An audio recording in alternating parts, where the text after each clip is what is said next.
Magandang hapon mga kaibig. Wait lang. Magandang hapon. Papakita ko sinong kasama ko dito. Siyempre my beloved wife.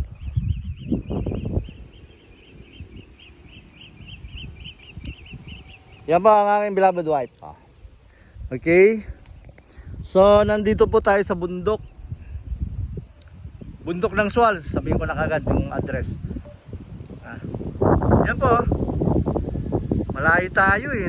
Napakataas po natin. Yan yung ano po sa Kawayan, yung housing ng mga sundalo yata sa Kawayan.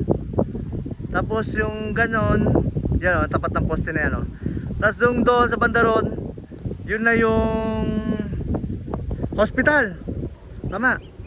Yung health center ng health center ng Sual Pangasinan. Ngayon ang kasi, ang sabi kasi dito, pag nandito ka daw sa taas na to, nakikita mo daw ang simbahan ng Alaminos. Pero hindi ko makita kung saan ang simbahan ng Alaminos dito. Makikita na daw eh. Kita na daw. Sabi po ng may-ari nitong na to. Resort po ito, nandito po tayo sa resort. Pero yung resort po nasa baba. Ito parang parang po nila to, Palace in the Sky. Parang Palace in the Sky nila to. Or People's Palace ba yun? Basta gano'n yung sa Tagaytay. Ngayon, ito mayroon naman ditong parang dito, yung zigzag. Tinatanong ni Mrs. ko kanina, Tart, ano kaya yan? Sabi niya, baka sa Baguio na yan, sabi ko. Hindi ko talaga, niloloko mo ako, sabi niya.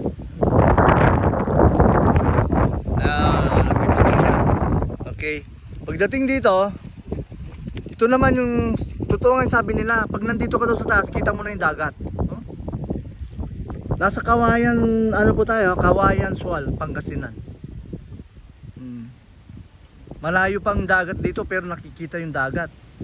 Yung dagat na yan, connected yan sa Pangaskasan, yun sa may Sual Power Plant.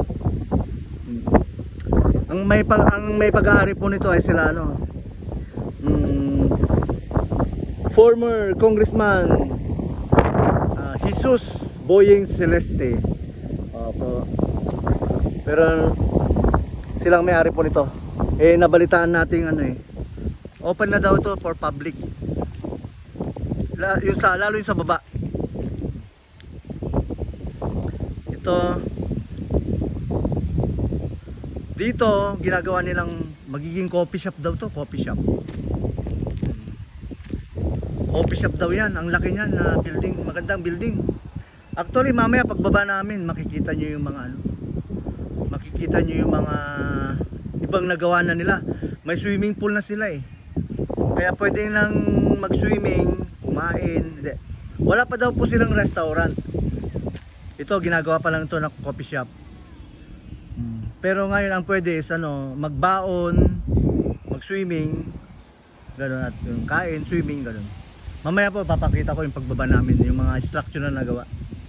Ito pinagbigyan lang tayo na na makaakyat dito. Ginaid po tayo para makaakyat dito sa na to.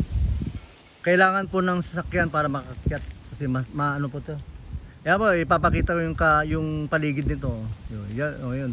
Yung dagat yun, dagat. Dagat na yun, dagat. May mga building din doon,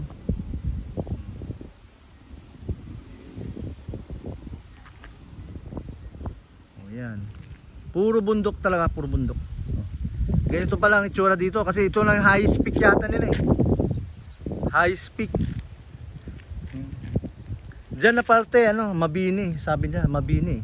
Kasi dito ang Alaminos naman Alaminos dito na part. Yan. Okay. Sige, papakita namin yung pagbaba. Okay. Thank you. Part 1 pa lang ito ng video ko. Please subscribe po pag okay. Thank you and turn on the notifications din. Thank you.